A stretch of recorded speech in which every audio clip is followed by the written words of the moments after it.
Bonjour, bienvenue dans la série sur l'électrodynamique classique. Donc, nous avons étudié le cas de la sphère d'électrique plongée dans un champ électrique uniforme. Nous avons obtenu le potentiel. Alors, à l'intérieur de la sphère, le potentiel donne un champ électrique constant, parallèle au champ appliqué et d'intensité E intérieur est égal à 3 sur epsilon divisé par epsilon 0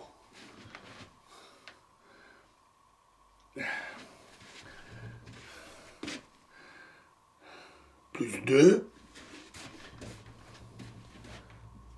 fois E0, qui est inférieur à E0 quand epsilon est inférieur à epsilon 0.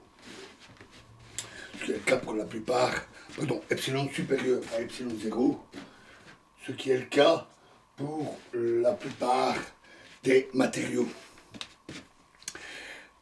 À l'extérieur de la sphère, le potentiel correspond à la somme du champ appliqué E0 et du champ d'un dipôle électrique placé à l'origine et de moment donné par P égale 4 pi epsilon fois epsilon sur epsilon 0 moins 1 divisé par epsilon fois epsilon 0 epsilon sur epsilon 0 plus 2 fois a carré E0.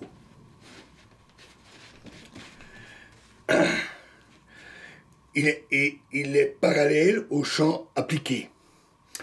Ce moment dipolaire peut s'interpréter comme l'intégrale volumique de la polarisation grand P, avec P égale epsilon moins epsilon 0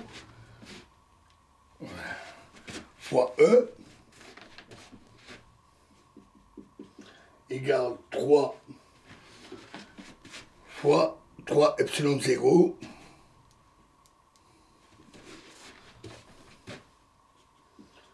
fois epsilon sur epsilon 0 moins 1 divisé par epsilon moins epsilon 0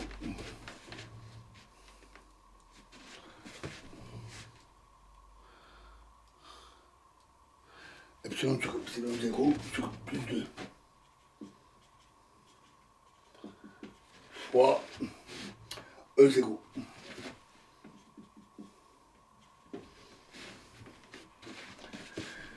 Cette polarisation est constante dans tout le volume de la sphère et son intégrale volumique est donnée par ceci.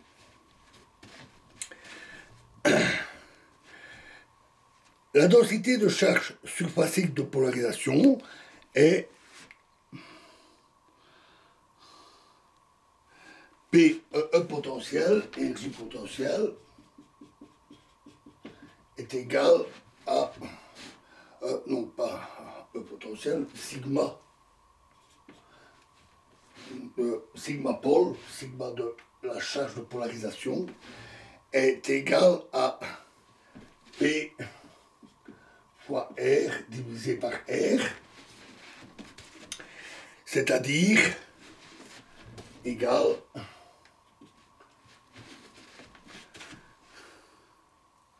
à 3 epsilon 0 fois epsilon sur epsilon 0 moins 1 divisé par epsilon sur epsilon 0 plus 2 fois E0 cosinus θ.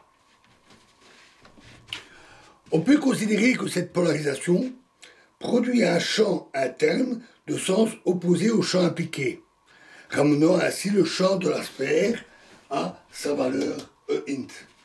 Donc on a en fait ceci, la sphère, un champ E0 appliqué. Celui-ci crée un champ de polarisation constant et cela induit, toujours à E0, l'apparition de charges électriques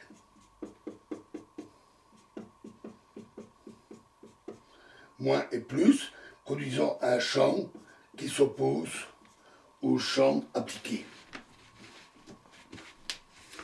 Alors, le problème d'une cavité sphérique de rayon A creusée dans un milieu de constante diélectrique epsilon et soumis à un champ électrique E0 parallèle à l'axe des Z peut se traiter à l'identique du problème de la sphère diélectrique. Donc, en fait, on a non pas une sphère, mais ici un trou fait dans un diélectrique, trou de rayon A, le diélectrique a pour constante epsilon, l'axe des Z, et on a un champ appliqué E0.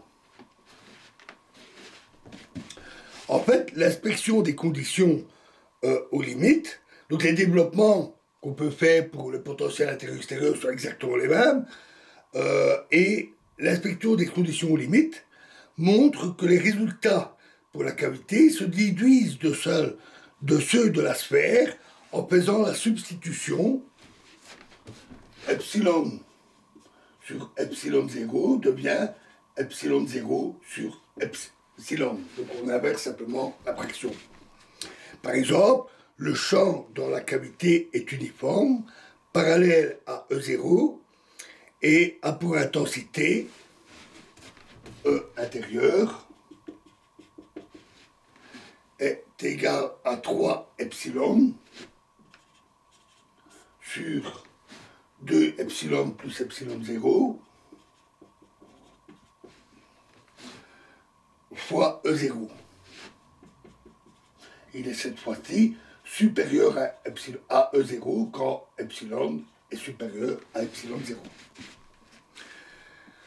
De même, le champ extérieur est la somme du champ appliqué et du champ d'un dipôle placé à l'origine, opposé au champ appliqué et de moment égal à P égale 4pi epsilon 0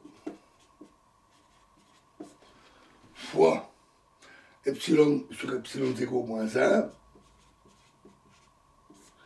divisé par 2 epsilon 0 sur epsilon 0 plus 1 fois a carré E0.